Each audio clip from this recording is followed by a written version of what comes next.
Hello. Today we have with us Mr. Rahul Dharmadhikari, who is a versatile individual with a diverse range of experiences. Throughout his life, he has taken on numerous roles, including technology developer, software architect, entrepreneur, salesperson, manager, teacher, volunteer, trustee, etc. Rahul's search journey began during his school days, where he developed a passion for computer programming and automation. Since 1993, he has been professionally involved in technology companies, working across various platforms such as mainframes, Java J2EE, Microsoft iOS, Cloud, and BI. One of his core strengths lies in delivering end to end solutions from conceptualizing and developing products to driving their adoption. He takes great satisfaction in creating applications that enhance productivity for users. Alongside these professional pursuits, Rahul sir has been actively involved in volunteering. He became a trustee of Maitri, a voluntary organization dedicated to fighting malnutrition in Melghat and responding to emergencies throughout India. He played a crucial role in establishing the Corporate Social Responsibility CSR group in MBT, which is now Take Mahindra, and maintains associations with other organizations. His academic achievements include earning a gold medal in electrical engineering from the University of Pune in August 1993. He is also closely associated with the College of Engineering Pune, where he shares his knowledge and expertise with aspiring individuals. Today, Rahul sir will guide us on the necessary qualifications to enter the field of computer technology, shed light on the various opportunities available for new aspirants, and discuss the advantages and disadvantages of working in the computer field. Let's talk. Hello. Today we are looking at computer engineering or computer science or software engineering field, which is known by many terms and which is one of the most active fields currently in India. In the last 10 years, this field has seen enormous changes. We have new technologies that have come up like artificial intelligence or machine learning, data science, as well as what we hear today like generative AI like ChatGPT. And technologies with mobile, virtual reality, augmented reality that all have come in. And these have made major differences in education field as well. Most of the new colleges offer specializations in these areas and students have career paths which are new and exciting, and let us hear about them today. Most students, when they complete their graduation, they join a software company. They are looking forward to working as a programmer or a developer, somebody who writes code and creates some software. They would typically join either a services company who provides services for other customers, or they would join a products company where they would work on a product for that particular company. Some of the students also join as tester who test the software which is being developed. This could be now a manual testing or it could be an automated testing. So some of the students learn automation and test the software automatically. So these are the careers that have been around for a long time and many people have joined them. One of the oldest field has been a game developer, somebody who develops games, and now that is also converted into augmented reality or virtual reality interactions or software conversion. Also, we are seeing new careers in security who are ensuring security of the software, security of the code, and security of the systems. So these are security engineers who do penetration testing or who review the code or who give suggestions or who can give guidance on how to secure software. So this is a new field that has come up because there are a lot more threats in the world today. Another area that has come up is the DevOps, development operations. So when we develop a software, the software development has become more and more complex and it requires a certain level of automation to make the software ready, bring it into production. For this, a new field of development operations or DevOps has come. That is also linked to operations of the software. So when we create some software and it is deployed onto large clouds, then these cloud automations have also come in. So there is also field of operations of the software. Apart from this, the development itself has new technologies that have come in. For example, there is a whole new career path on data science or data scientists as they are called, where we collect data by using the software and this data is analyzed, processed, and some inferences are drawn on top of that and that is presented to the users. So there are data scientists who do that. Then we have new careers in artificial intelligence and machine learning, because that is becoming as common as internet nowadays. Everybody has internet, soon everybody will have AI as well. So a lot of careers and a lot of options are coming up in artificial intelligence as well. Apart from this, there are newer technologies which are coming in, which are linking the software with a real world in many different ways, and new fields in this area are coming up. So keep looking around, keep that in mind. So to get into computer engineering or software engineering, you have to take a PCM group. You are required to have physics, chemistry, mathematics as part of your curriculum. Some students do not want to take biology as the science course, so they have other options that they can take. They can take whatever else is available in their junior college. Maybe they could take a course like a geography, or some college offer other courses. You can take any of those courses, but you can also take a vocational course. A vocational course will drop one language and one other subject. So if you take a vocational course of computer engineering or information technology or anything which else is offered by your college, that will allow you to have one subject of 200 marks, which is also easy to score in, and you can have PCM and English. That is sufficient for your 12th preparation. For admission to engineering, computer engineering, students have to typically take entrance exam. At least one of the entrance exam is required. The most common exam that we all hear about is JEE, which is a national level entrance examination, joint entrance examination that gives you eligibility for all over India. The second most common examination, which is for Maharashtra, is CET, which is common entrance test for Maharashtra. There are similar common entrance tests for all the colleges, and these give admission to colleges in that particular state. So for example, CET will give entrance to colleges in Maharashtra. Most of the colleges in Maharashtra, not all colleges, but most colleges in Maharashtra. There are also entrance examinations which are specific to specific colleges or group of colleges. For example, if you want to take admission in BITS, Birla Institute of Technology and Sciences, in any of their campuses, you have to give BITS entrance examination. Similarly, Manipal has their own entrance examination. Vellore, VIT Vellore has their own entrance examination. And there are few more entrance examinations. For example, some colleges in Pune have their own entrance examination. So there are several entrance examinations that are available to students. Now, depending on your aspiration, you should choose the examination that you are going to take. If you are sure that you are going to take admission in a local engineering college, you should go for CET, and also you should go for JEE, because JEE gives you eligibility even for local colleges. JEE has a quota for all the colleges in India, so you should appear for both of them. All these exams have different level of complexity. They have similar syllabus, but the complexity changes. So for example, the CET will have syllabus of Maharashtra's 12th examination, and JEE will cover mostly CBSE syllabus, but the depth of examination changes. Also, some examinations like BITS has some special handling, like there is an English subject, and there is a subject for your mental abilities, and so on. So these specialties you need to go and check with that particular examination. Most students prepare for this examination by going through some courses, applying for some classes. So there are several classes which are available who will prepare you for this exam. Typical preparation starts immediately after 10th standard. Some colleges or some students start their preparation before the 10th standard as well. But since you are already at a 10th standard or close to your 12th examination, you should start your preparation immediately.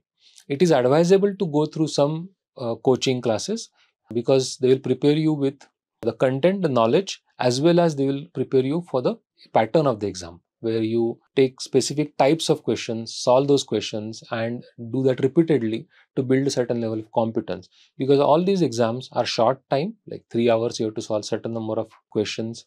They are very fast, and there's also negative marking. So you don't want to make any mistakes when you give examination. So they require a lot of preparation, and the preparation should be constant throughout your 2 years of 10th and 12th. Getting into IITs requires a special different process. So first you have to give the joint entrance examination, JEE mains. There are multiple attempts available. The number of attempts changes every year, but you can give multiple attempts. And the top 10% in every category are qualified to give what is called a JEE advance, which is a next level examination, which has a different pattern and different complexity. And JEE Advanced is used to create an all India rank. Every student gets an all India rank. Then they can choose which IITs they want to get into. The students can apply for IITs as well as NITs. In every state, there is one NIT, and students can get admissions through NITs through same admission procedure which is used for IITs. Similar to IITs and NITs, there are Indian Institute of Information Technology, triple ITs, which are available all over the India. These are specialty institutions for information technology, and most of these institutions are very highly ranked. So you should definitely look at these for admissions. The admissions of these are mainly based on JEE mains, but there are slight differences depending on the autonomy level of these institutions. So you should go and check the website of these triple ITs for admission procedure. Engineering college fees change greatly. There are wide ranges of these fees and they change every year. Many of the colleges have fees which are changing over every year, and some colleges have fee which is fixed for all the 4 years of admission. You should always check the latest prospectus to see the fee. Broadly speaking, the local colleges will give you a lower cost of fee, but if the college is autonomous and they have good campuses and good infrastructure, the fees will be higher. The national level colleges have fees which are in a similar range, and they are on the higher side, and all the IITs have fees which are in the middle of the pack. So you will see a wide variety of courses, fees, and you should always check the fees on the website and in the prospectus. Apart from the college fees, there is also the entrance examination fee. So if you are going to give all these exams, you should prepare for all these exam fees as well. When students take admission to college, they typically choose a specialization at the time of taking the admission. So for example, you may take a admission into computer science, you may take an admission into engineering information technology course, or you may take an admission into computer science with artificial intelligence course at the start of the course. So this typically get decided right at the time of admission. However, some colleges allow changing the course after completing first year. But this facility is available only to a very small number of students, and it is determined by your performance. So your choice will be at the right time of taking the admission. When you complete your engineering, you can take admission into a postgraduate course. The postgraduate could be a master's course, or it could be a extra specialization that you learn on top of your degree. So if you're taking admission into a master's, an MTech or a ME or a MS kind of a course, there you typically choose a specialization. That specialization is as per your liking. Or some students after their graduation choose to learn specific skills. For example, you may choose a course on graphic design, or you may choose to do a course on virtual reality, or you may do a diploma in network security, or you may do a diploma in QA automation. So these specialist courses or diplomas are available for choosing a career in that direction, which will create some kind of a specialization in you and make you eligible for a career in that particular specialization. Admission to a particular computer science course or IT course is determined by your entrance exam marks. So depending on whatever entrance exam, it could be CET or JEE or a specialty entrance exam, those marks determine which branch you are going to get. So typically computer science, pure computer science is the most in demand. After that comes computer science with specializations like AI or network security or whatever. There are 6 or 7 of them. And then information technology course comes. So there, and then most of the other courses come. So in whatever college you are applying for, that in that college, the top marks are typically required for computer science or related branches. These marks change by the college. This information about that particular course and the last year's cutoff is available on the college website, as well as there are some websites available where it's available for all the colleges. So you can Google for the cutoff marks for a particular college and you will find this information. There are government websites as well as private websites which give this information. However, the cutoffs for the first year do not determine the final cutoffs of this year. The cutoffs keep changing. So you should look for what was the cutoff last year, and also talk to the college for finding out more information about what is likely to be the cutoff this year. Now, this question has no unique answer. Some years the 12th standard marks are considered, some years they are not considered. It keeps changing by various government regulations and by situation every year. So you should watch out for this information for this particular year, whether the 12th standard marks are considered or not considered. Sometimes they are considered 50%, sometimes they are considered 40%, sometimes they are considered zero. So the 12th standard marks have varied usefulness. However, many colleges have a cutoff. So many colleges will say that, for example, BITS will say that we will consider the BITS entrance examination marks for admission, but you should have a 80% or 70% marks in your you should be in a 70th percentile in your 12th standard marks. Okay, it doesn't mean it's 70%. It will be some percentile. Okay, and that percentile keeps changing. Typically, 70% marks in 12th are a good percentage to have. Anything below that, you could risk not getting admission into a national level college. So you should not completely ignore the 12th standard examination. You should prepare for it sincerely and get a decent level of marks in your 12th standard examination as well. A computer science or computer engineering course is typically a 4-year course. The first year is mostly common across all engineering disciplines. It has common subjects where you learn some sciences and some common subjects, and these subjects change by the university, and they are mostly common for all the first year students. 1 or 2 subjects may change, but they are mostly common. Second year, students start learning programming languages as well as skills required for writing good code, like data structures, or how networks work, or how compilers work, or how computers work internally, or how logic works, and so on. So there are courses for learning specific areas of computer and computer science. Third year onwards, students start getting electives where they can choose what they want to learn. So they can use this opportunity to build specialty knowledge, or they can use it to build a variety of knowledge. Some students who choose to pick up a course, like say I want to specialize in network security. So they will pick up set of courses, set of electives, 1, 2, 3 electives to build certain specialization and knowledge. Some students may choose to take a variety of courses and build a variety of knowledge. Typically in the 4th year, there is a half a year project or internship, or sometimes both. Some colleges also ask students to do internship in the summer period of 2 months. But most colleges nowadays have internship of 6 months or 1 semester in the 4th year. This is typically arranged by the college itself or the university itself, or sometimes students have to arrange, or they can arrange themselves as well.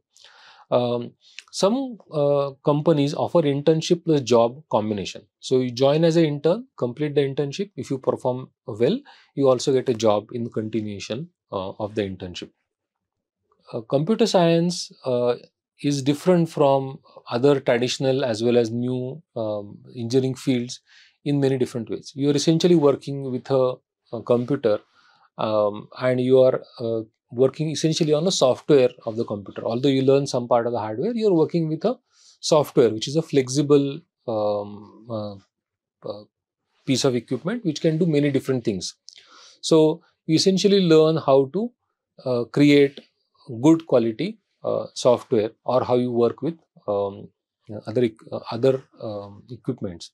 However, in the other engineering fields, you have to work with the physical objects. You may be working with buildings, or you may be working with mechanical objects, or you may be working with electronics, and there is some kind of a physical hardware bits which you have to learn, and their properties and so on. So you learn some material science, you learn some mechanics, you learn some electrical, you learn some electronics, or some combination of these, or you learn some strength of materials and how bodies work in space and so on. So the content in that sense is different. The level of mathematics required and the focus of mathematics also changes. In computer science, you are focusing mostly on logic and sequential logic, whereas with in other sciences, the mathematics required is very different. Depending on which engineering stream you choose, the mathematics level changes.